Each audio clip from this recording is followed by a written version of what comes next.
அப்படின்னு கேட்கக்கூடிய ஒரு தரப்பும், தெருநாய்கள் இல்லாத ஒரு நகரம் வேண்டும் என்று சொல்லக்கூடிய தரப்புமாக இருக்கு. ஏன் தெருநாய்கள் அகற்றப்பட வேண்டும் என்று நீங்கள் நினைக்கிறீர்கள்? வணக்கம் மக்களே, இன்றைக்கி வந்து நீயா நானால இந்த dog haters versus dog lovers அப்படின்ற ஒரு டாப்பிக்கில் ஒரு டிஆர்பி ஷோ வந்து கண்டக்ட் பண்ணியிருந்தாங்க விஜய் டிவி. வழக்கமாக இவங்க காட்டையும் கொடுக்குறது கூட்டியும் கொடுக்குறது அந்த வேலை இவங்க ரொம்ப ஸ்பெஷலிஸ்ட். பட் அதை பற்றி நான் பேச வரல. இந்த டாபிக் இப்படி தான் உங்களுக்கு தெரியும். ஓட்டுரிமை இருக்கிற 6 அறிவு இருக்க மனுஷங்களும் ஓட்டுரிமையே இல்லாமல் பூமியில் பாரமாக சில மனுஷங்களோட சுயநலமான மனுஷங்க கண்ணுக்கு பாரமாக தெரிகிற இந்த வாயில ஜீவனுங்க. இதுதான் அந்த டாப்பிக்கோட மீனிங். ஆக்சுவலி டோஸ் இன்ஜெக்ஷன் போடுறதா சொல்கிறாங்க. அது எல்லாமே இம்போர்ட்டட் வேக்சின். ரேபிஸ் இம்யூனோக்ளோபின் ஒரு வேக்சின். அது ஒரு டோஸ் போடணும், அந்த இடத்த சுற்றி தான் போடுவாங்க. அதுக்கு 10,000 20,000 வரைக்கும் செலவாகும். அது நாய்க்கடி இல்லாமல் இருந்தால் இந்த செலவை வந்து வேற ஏதோ ஒரு உயிர்காக்கும் மருந்துகளை வாங்குறதுக்கு செலவழிக்க முடியும். இப்போ பேசிகிட்டு இருக்காரு இல்லையா, இவர் வந்து ஒரு டாக்டர் பேசுகிற மாதிரி தான் அவர் பேசுகிறாரான்னு தெரியல. நாய்ங்களுக்கு செலவு பண்ணுற காசு எல்லாத்தையும் சேர்த்து வச்சா நம்ம நாடு வந்து வல்லரசு ஆகிடுமா? என்ன நாடு வல்லரசு ஆகிடும்? நமக்கு ஒதுக்குற நிறைய வரி பணமே இன்னும் கட்சிக்காரங்க ஊழல் தான் செஞ்சு சம்பாதிச்சிட்ருக்காங்க. இன்னும் நாய்ங்க பேர்லையும் இன்னமும் சம்பாதிச்சுட்டு தான் இருக்காங்க. இந்த காசு சேர்த்து அவங்களே சொத்து சேர்க்கட்டும் அப்படின்றத இவர் சொல்கிறாரு. நாய்ங்களுக்கு போடுற வேக்சின் ஸ்டெரிலைசேஷன் இவருக்கு வந்து மெயின் வேஸ்ட் ஆஃப் காஸ்ட்டு அப்படின்னு சொல்கிறவர் எந்த விதத்தை ஒரு உயிரை காப்பாற்ற டாக்டரா தெரியுறாருன்னு எனக்கு தெரியல சார். குழந்தைங்க வந்து விளையாடவே போக முடியறது இல்லைங்க சார். எந்த டைமும் வெளியே விடவே முடியறது இல்லைங்க. கேட்டு திறந்து வச்சா உள்ள வந்து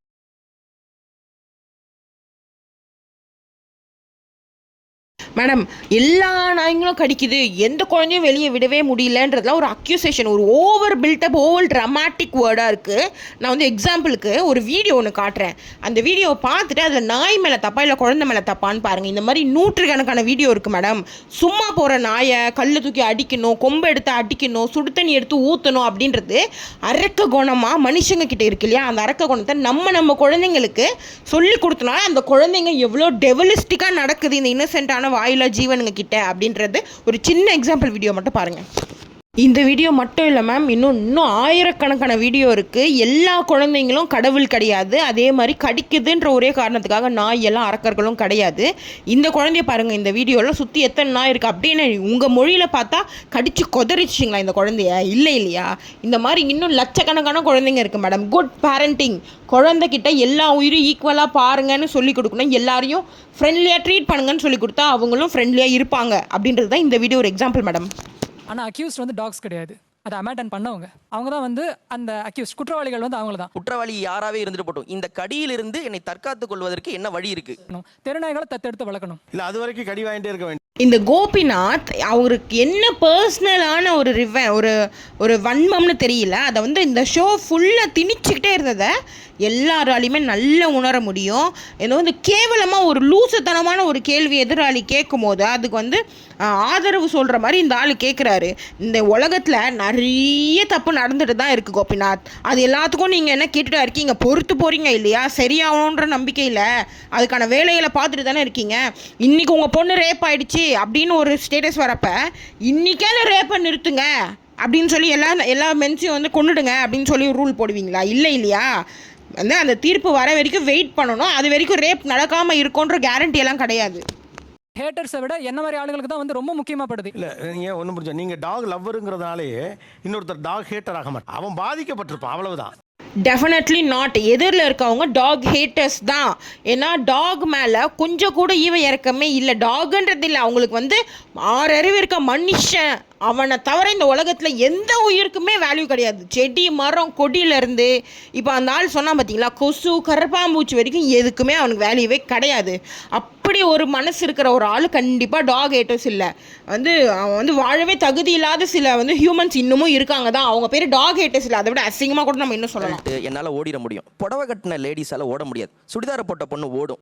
இப்போ பேசினார் இல்லையா, இவர் ரொம்ப பிரில்லியன்ட் தன்னை தானே நினச்சிக்கிட்டு ஷோ ஃபுல்லாக இப்படி தான் பேசுகிறாரு. இவ்வளோ உங்களுக்கு விமென்ஸ் மேலே வந்து கன்சிடர் இருக்குது, ரொம்ப அக்கறை இருக்குன்னு நினைக்கும் போது ரொம்ப சந்தோஷமாக இருக்குது. இதே ஒரு ரேபிஸ்ட் கிட்ட போய் கேளுங்களேன். ஒரு புடவை கட்டியிருக்க ஒரு பொண்ணு, ஒரு 60 வயசு பாட்டி, பச்சை குழந்தை, ஏன்டா ரேப் பண்ணுற படுபாவின்னு உங்களால் கேட்க முடியுமா? கேட்க முடியாது இல்லையா? அவங்களும் பொண்ணு தானே. அவங்கள வந்து அந்த டைமில் ரேப் பண்ணுறது, அடித்து கொள்வது, இதுக்கெல்லாம் இவ்வளோ ஆதங்கம் வரலையே பாஸ். ஒரு வாயில ஜீவன், ஆஃப்டர் ஆல் ஓட்டு கூட இல்லை, அதானே? ஏன் இதே நாய்ங்க எத்தனையோ லேடிஸை காப்பாற்றலையா? மென்ஸ் கிட்ட இருந்து தன்னை காப்பாற்றி காப்பாற்றிக்க முடியாத பல பெண்களை, பல குழந்தைங்களை நாய்ங்க காப்பாற்றிருக்கு. அந்த மாதிரி நியூஸ் நீங்கள் நிறைய சேனலில் பார்த்ததே இல்லையா பாஸ்? இதில் ஆட் பண்ணியிருக்கேன், கொஞ்சம் பாருங்கள்.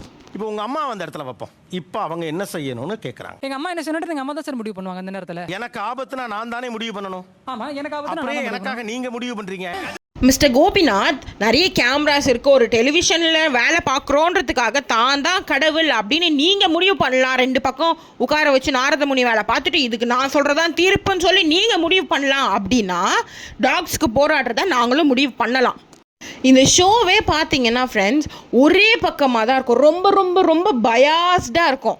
அதாவது இந்த விஜய் டிவி ஷோ பற்றி நம்ம தான் சொல்லணும்னு கிடையாது, நிறைய பேருக்கு தெரியும். அவன் வந்து எக்ஸாம்பிளுக்கு இந்த காமெடியில் வரமே காட்டியும் கொடுப்போம் கூட்டியும் கொடுப்போமா, அதே தான் அவனுங்க வேலையும். பிரச்சனையை தூண்டியும் விடுவானுங்க. நாரதமுனி வேலை பார்த்து இதுதான் தீர்ப்புன்னு சொல்லி இவனுங்க யார் தீர்ப்பு சொல்கிறதுக்குனே தெரியல. இவனுங்க ஃபர்ஸ்ட் ஆஃப் ஆல் அன்னைக்கு என்ன சென்சேஷன் டாப்பிக்கோ அதை எடுத்து பேசினா டிஆர்பி, அதுக்கு வந்து ஒரு 4 ப்ரோமோ போட்டால் நம்ம தான் மயிர் புண்டா அப்படின்னு நினச்சிட்டு இவனுங்களாம் பேசுகிறாங்களான்னு தெரியல. எதிரில் டாகுக்கு அகெயின்ஸ்டாக அவன் செட் பண்ணி வச்ச டீமை பாருங்கள். டாக்டர்ஸ் அது இது, அதாவது நாய் கடிச்சனால உயிர் போன ஒரு 2-3 பேரை உட்கார வச்சுருக்காங்க. I really felt sorry for them. அது வந்து நான் ரைட்டோ நாய் கடிக்கிறதை என்கரேஜ் பண்ணி நாங்கள் பேசலை. அந்த சைடு டீமை நீ வந்து எவ்வளோ பில்டப்பாக செட் பண்ணி வைக்கிறியோ எதிராளிங்களும் பேசுகிறபடி எடுத்து வைக்கணும் இல்லையா? எதிராளிங்களில் பேச தெரியும். அங்கேருந்து நிறைய பேர் பேசலை. டாகுக்கு சப்போர்ட்டர்ஸா இல்லை ஜஸ்ட்டு விஜய் டிவிக்கா கூப்பிட்டேன்றதுக்காக நிறைய பேர் வந்தாங்களானே தெரியல. ஆள் கிடைக்காம கடைசி நிமிஷத்தில் ப்ரொடக்ஷனில் இருந்து ஒரு 4-5 பேரை உட்கார வச்ச மாதிரி இருந்து பேசின ஒரு 4-5 பேரே தான் ரிப்பீட்டடாக பேசினாங்க. ஸோ அதனால் நீ வந்து உண்மையான டாக் லவ்வர்ஸையோ உண்மையான டாக் சப்போர்ட்டர்ஸையோ அங்கே உட்கார வைக்கல. உன் சைடு வின் பண்ணுன்றதுக்காக கையில் கிடச்ச எல்லாத்தையும் உட்கார வச்சு இதுதான் டாக் லவ்வர்ஸ், அவங்களால எதுவுமே பேச முடியல, அதனால நாங்கள் ப்ரோமோ போட்டு பெரிய அந்த முதல்வன் படத்தில் மாதிரி நாக்கு பிடுங்கிட்டோம் அப்படின்ற மாதிரி ஒரு பில்டப் கிரியேட் பண்ணி ஒரு டிஆர்பி ஏற்றதுக்கு தான் உன்னோட பிளானே.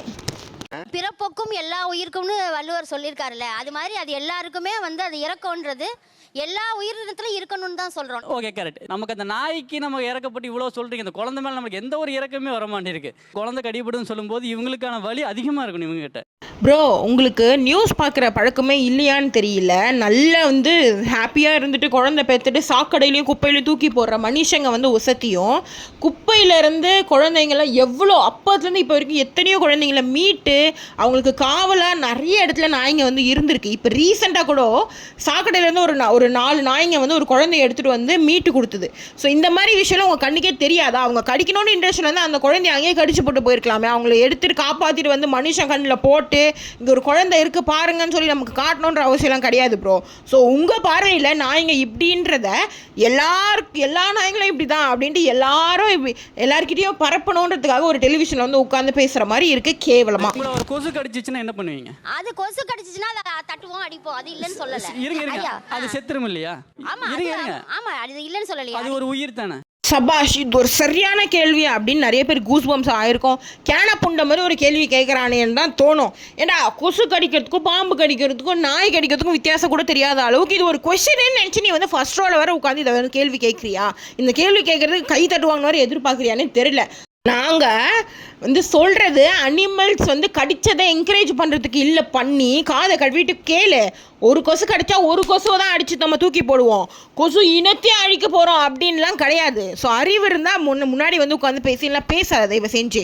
நீங்கள் மாதிரி ஒரு நாய் 2 நாய் கடிக்கிறதுக்காக ஊரில் இருக்க 6 கோடி நாய் எல்லாத்தையும் கொண்டு புதைச்சிருங்க, நாங்கள் மனுஷங்க மட்டும் தான் 100 வருஷத்துக்கு வாழ போகிறோம் அப்படின்ற கேவலமான எண்ணம்லாம் எங்களுக்கு கிடையாது. மதிக்கணும் நீங்கள் சொல்லும்போது நம்மளா இந்த இஷ்யூ ரைஸ் பண்ணுறவங்களை குற்றவாளியாக்கிட்டு அவங்க தங்களை வந்து புனிதராக காட்ட ட்ரை பண்ணுறாங்க இல்லையா? அந்த போலி புனிதம் தான் இங்கே இஷ்யூவே நான் சொல்கிறேன். இதை என்ன சார், இது பேர் போலி புனிதம் கிடையாது. ஒரு குறைந்தபட்சமான அன்பு, சக உயிருக்கு நம்ம கொடுக்குற ஒரு விதமான ஒரு மெர்சி. நாய்ங்கன்றது 1000 வருஷ கணக்காக நம்ம கூடிய ட்ராவல் பண்ணிட்டு இருக்க ஒரு விலங்கு. உங்களோட சுயநலத்துக்காக அவங்கள கொத்தா கொன்று போடுங்க, எங்களுக்கு அதை பற்றி கவலை கிடையாது. நாங்கள் 6 அறிவு மனுஷங்க மட்டும்தான் இந்த பூமியை ஆளுவோம் அப்படின்ற கேவலமான எண்ணம் எங்களுக்கு இல்லை, புரியுதுங்களா? அதனால தான் அந்த போலி புனிதம்னு சொல்கிறீங்களே அந்த பதவியை வாங்கிட்டு நாங்கள் பெருமையாக இன்னும் இருக்கிறோம் இல்லைங்களா? எல்லாம் எங்களுக்கு இதிலேருந்து எந்த பெனிஃபிட்டுமே கிடைக்கலங்க. ஒரு நாய்க்கு சாப்பாடு போகிறனால எங்களுக்கு யாராவது கூப்பிட்டுன்னு பாரத் ரத்னா அவார்டு கொடுக்க போகிறாங்களா? கிடையாது. இல்லை மாதம் லட்சமாக பணம் கொடுக்க போகிறாங்களா? கிடையாது. எதுவுமே இல்லாமல் அவள் ஒரு உயிருக்கு சக உயிருக்கு மரியாதை கொடுத்து அதுக்கு சாப்பாடு கொடுத்து தண்ணி கொடுத்து அதை வந்து அன்பு கொடுக்குறோம் பார்த்தீங்களா? அதுக்கு எங்களுக்கு நீங்கள் கொடுக்குற பட்டம் தான் இந்த போலி புனிதம். அதாவது தான் குடும்பமும் தான் மட்டும் நல்லா வாழணும்னு நினைக்கிற நீங்கள் உத்தமன், ரொம்ப நல்லவன். அது அதுக்கு வாழ்விடம் ஒன்று வேணும். ரெண்டாவது, பாடியில் இன்ஜுரிஸ் எதுவுமே இருக்கக்கூடாது. உடலில் எந்த விதமாக அடிபட்டு வண்டி அடிபட்டு நாய் வண்டியால் அடிபடுது, கல் அடிக்கிறாங்க, சுடுதண்ணியை ஊற்றுறாங்க. மூணாவது, சுத்தமான தண்ணி, சாப்பாடு. தெருநாய் குப்பையை கிளறுது, சாக்கடையில் தண்ணி குடிக்குது. அதுக்கப்புறம் அதுக்கு டிசீஸ் இருக்கக்கூடாது, ரேபீஸு. இந்த 4 சுதந்திரமும் இருந்தால் 5வது நார்மலாக பிஹேவ் பண்ணும். ஸோ தெருவில் இருக்க நாய்க்கு இந்த 4 சுதந்திரமே கிடையாது. இப்போ தெரியுதுங்களா நீங்கள் எவ்வளோ ஒரு கேவலமான வாழ்க்கையை நம்ம கூட இருக்கிற ஒரு உயிருக்கு கொடுக்குறோன்னு. நீங்கள் இதை ரொம்ப ப்ரௌடாக நாய்க்கு சுடு தண்ணி ஊற்றுறாங்க, கல் அடிக்கிறோம், கொம்பால் அடிக்கிறோம் ப்ரௌடாக சொல்கிறீங்களே. உங்களையும் உங்கள் வீட்டில் இருக்க குழந்தை பேத்தி எல்லாரையும் இதேமே பண்ணால் இதேமே சொல்லுவீங்களா? அப்போ அது எவ்வளோ கஷ்டத்தை தாங்கிட்டு அந்த ரோட்டில் இருக்குது. அதை இன்னும் அந்த குத்துயிரும் கொள்ளுயிரமாக கூட அது இருக்கக்கூடாது. அதை கொன்று புதைச்சி போட்டுருங்கடா. என் குடும்பம் தாண்டா ரோடே ஆழணும், எங்கள் அப்பா தாண்டா இந்த உலகத்தையே சேர்த்தவன்ற மாதிரி ஒரு ஒரு ஒரு ஒரு மனுஷத்தன்மையே இல்லாத மனுஷங்களாக நீங்கள் எதில் உட்காந்து பேசுகிறீங்க. இதுக்கான மூல காரணம் என்ன தெரியுமா? உங்களுக்கு ஓட்டு இருக்குது, அதுக்கு ஓட்டு இல்லை. ஓட்டு இல்லாதனால அது உங்கள் கண்ணுக்கு யூஸ்லெஸ்ஸாக தெரியுது. அது ஒரே ரீசனால தான் அவங்க யூஸ்லெஸ் அப்படின்னு உங்கள் கண்ணுக்கு தெரியுறாங்க. அவங்க ஒரு நன்றி உள்ள பிராணி. அடுத்த ஜென்ரேஷனுக்கு மனுஷங்க கிட்ட இருக்கிற கருணை எல்லாம் செத்து போச்சு. இனி அடுத்த வர ஜென்ரேஷனுக்கு கொஞ்சபட்சமாவது நன்றி எப்படி இருக்கணும், அன்பு எப்படி இருக்கும்னு காட்டுறதுக்கு நாய்ங்க அடுத்த ஜென்ரேஷன் இருக்கணும். இல்லை நான் உங்களை விட கேவலமாக உங்கள் வம்சத்தில் வர அடுத்த ஜென்ரேஷன் கேவலமான கொலகாரிங்களாக இருப்பானுங்க. இவங்க எவ்வளோக்குள்ள சாப்பாடு அதிகமாக போடுறாங்களோ அவ்வளோக்குள்ள அதிகமாக கழிவு வெளியிட்டுருது. ரேபிஸை தாண்டி மற்ற ரவுண்ட் வார்ம், கெனைன் டிஸ்டம்பர் மாதிரியான இஷ்யூஸையும் அது கொண்டு வரும். வாவ், எப்படி பார்த்தாரு இவ்வளோ கேவலமாக உங்கள் அம்மா உங்களை வளர்த்துருக்காங்கன்னே தெரியல. நீங்கள் சோறு தின்னா பாத்ரூம் போய் தானே ஆவீங்க, அப்போ அவங்களும் போய் தானே ஆவாங்க. இந்த உலகம் உங்கள் அப்பா விட்டு சொத்தம் என் அப்பா விட்டு சொத்தம் இல்லை பிரதர். நான் இந்த உலகத்தில் அவங்க மலம் கூட கழிக்கக்கூடாது. அதில் ஒரு கிருமி உங்களுக்கு தொத்திக்கிட்டா உங்கள் மலம் என்ன தேனாட்டம் இனிக்குமா? எடுத்து சாப்பிட்ருவீங்களோ உங்கள் மலம்? உங்கள் மலம் எப்படி உங்களுக்கு ஒரு வெக்கமான சூடு சொரணேன்னு சொல்லி கடவுள் ஒன்று படைச்சிட்டான். அதனால் ஒரு 4 செவுத்தை கட்டி உள்ளே ஒரு டோரை வச்சு கக்கூஸ் வச்சு நீங்கள் உள்ளே போகிறீங்க அப்படின்றனால நீங்கள் ஒசத்திடணும். அவங்க ரோட்டில் போகிறனால அவங்க கீழே அப்படின்ற கேவலமான எண்ணத்தை தயவு செஞ்சு மாற்றிக்கோங்க. நாய்க்கு அதிகம் சாப்பாடு போட்டிங்கன்னா அது என்ன ஆகும்? பெருத்து போயிட்டு இருக்கு. அதுக்கு ஏதாவது ஒரு ரிலீஃப் தேவைப்படுது. அந்த ரிலீஃப் தேவைப்படையில் என்ன பண்ணுது? வண்டி போனால் விரட்டுது. இது நீங்கள் ஓவர் ஃபீடிங், நீங்கள் ஃபீட் பண்ணுறதுனால வர ப்ராப்ளம். நாய்க்கு அதிகம் சாப்பாடு போட்டிங்கன்னா அது எங்களை தெருவ நாய் பெருகின காரணமே அனிமல் லவர். சாப்பாடு போட்டவங்க, நீங்கள் எடுத்துகிட்டு போனவங்க நீங்கள் தான். அட சொட்ட நாயே, நீலாம் எப்படிடா டாக்டர் படித்த? மனுஷத்தன்மையே இல்லாத நீலாம் எப்படிடா மனுஷங்களை காப்பாற்றுவ? நாய்க்கு இவனும் ஒரு வாழை, இவன் எப்படியும் ஒரு 70 வயசு இருக்கும், ஒரு கை சோறு போட்டிருக்க மாட்டான். நாய் சோறு போகிறவங்களையும் போடாத, ஏன்னா அது பசியில் செத்துரும் பாரு. அறிவு கட்ட நாயே, படிச்சிருக்கே இல்லையாடா? பசியில் தாண்டா அது இன்னொருத்தவங்க வீட்டை தேடி போய் நிற்கிது. இன்னொருத்தவங்க கிட்ட கடிக்கிறது பசியில் வெறி தாண்டா கடிக்குது. அறிவு கட்ட நாயே, நீயும் சோறு போட மாட்டேன். சோறு போகிறவங்க விடக்கூடாது. இவர் மட்டும் நல்ல 3 வேலை நல்ல டாக்டர், எல்லாரையும் ஏமாற்றி காசு சம்பாரிச்சு இவ்வளோ அவ்வளோன்னு ஃபீஸை பிடிங்கி வச்சு இவர் தின்னுவார். இவர் பசங்க பேத்தி இவர் வம்சம் ஃபுல்லாக வீடு கட்டி இவர் நல்ல சோறு 2 வேளை டீ எல்லாம் தின்னுவார். நாய்களுக்கு ஒரு வேளை சோறு கூட யாரும் நல்ல மனசோட போட்டக்கூடாது, ஏன்னா வயிறு எரிஞ்சிடும் இல்லையா? உலகிலேயே அதிகமான ரேபிஸ் பாதிப்பு இருக்கும் நாடு இந்தியா. அதை விட முக்கியம், இந்தியாவில் தமிழ்நாடு தான் நம்பர் 1 இடத்துல இருக்குது ரேபிஸ் பாதிப்பில். கோபிநாத், நம்ம தமிழ்நாடு ரேப்பில் எத்தனாவது இடத்துல இருக்குது, தெஃப்டில் எத்தனாவது இடத்துல இருக்குது, இதெல்லாம் கொஞ்சம் பார்த்து கொஞ்சம் சொன்னால் நல்லாயிருக்கும். அதெல்லாம் கேட்க மாட்டீங்களே. அதுக்கெல்லாம் தான் முதுகெலும்பு கிடையாது. இந்த நாய்ங்க எதிர்த்து எங்கே உங்களை கேள்வி கேட்டுறோம். இதுவே நம்ம ஊரில் இந்த வருஷம் இவ்வளோ ரேப் கேஸ் நடந்திருக்கு அப்படின்னு ஒரு சர்வே எடுத்து சொன்னால் இப்போ கரண்ட் பாலிடிக்ஸில் இருக்கவன் படிப்பான். அதனால் அதை பேச தைரியம் கிடையாது. இந்த வாயிலா ஜீவனுக்கு நம்மளை எத்த கேள்வியாக கேட்க போகுதுன்னு ஒரு எண்ணம் இல்லை கோபிநாத் உங்களுக்கு? கடிக்குதுன்னா அப்போ நான் மொத்த நாயுமே இது வேணாம் அப்படிங்கிற ஒரு மனப்போக்கும் தப்பு தானே பொதுவாக சொல்றது. கடிச்ச கொசுவை அடிக்க வேண்டியதானே, எதுக்கு மற்ற கொசுக்கு மருந்து தெளிக்கிறீங்க? ஆக மொத்தத்தில் இன்றைக்கி ஷோவே ஒரு டிஆர்பிக்காக விஜய் டிவி நடத்தின ஒரு ட்ராமாங்க. இதில் பலியானது என்னமோ அந்த நாய்ங்க. நான் ஏற்கனவே அதுங்க ரொம்ப சித்திரவதை அனுபவிச்சுன்னு இருக்குது. இன்னும் இந்த நாய் வெறி நாய்ங்கெல்லாம் என்ன பண்ணுவானுங்க, இன்னும் அதை டார்ச்சர் தான் பண்ணுவானுங்க. கோபிநாதே சொல்லிட்டான், அவன் யார் தெரியுமா, ஆண்டவர் அப்படின்னு நினச்சின்னு சில தற்கூரி நாய்ங்க அந்த மாதிரி தான் பண்ணுவாங்க. கோர்ட்டே ரூல்ஸ் போட்டுருச்சுங்க நாய்ங்களை பிடிக்கக்கூடாதுன்னு. அப்போ இந்த டிவி நாய்ங்க, இந்த டெலிவிஷன் நாய்ங்களுக்கு டிஆர்பிக்கு அலையிறது. வேறு எதுவும் கிடைக்கலையே, வேறு என்ன ஸ்டாலினை பற்றி பேச முடியுமா, விஜய் பற்றி பேச முடியுமா, ஏடிஎம்கே பற்றி பேச முடியுமா, அப்படி பண்ணுங்க கீழே. சரி வேறு என்ன இருக்குது, இதுங்களை பற்றி பேசலாம், இதுங்க என்ன குரலாக கொடுக்க போகுது அப்படின்ற ஒரு கேவலமான எண்ணம்.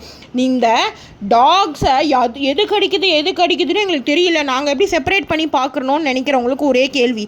நாங்கள் லேடிஸு வெளியே போகிறோங்க, 10 ஆம்பளைங்க இருக்கீங்க, எவன் ரேப் பண்ணுவான், எவன் செயின் அறுப்பான்னு நாங்கள் என்ன பார்த்து பயந்துட்டேவா நடக்க முடியும்? அப்படி உங்களை பார்த்து நாங்கள் பயந்தா நீங்கள் என்ன ஆவீங்க?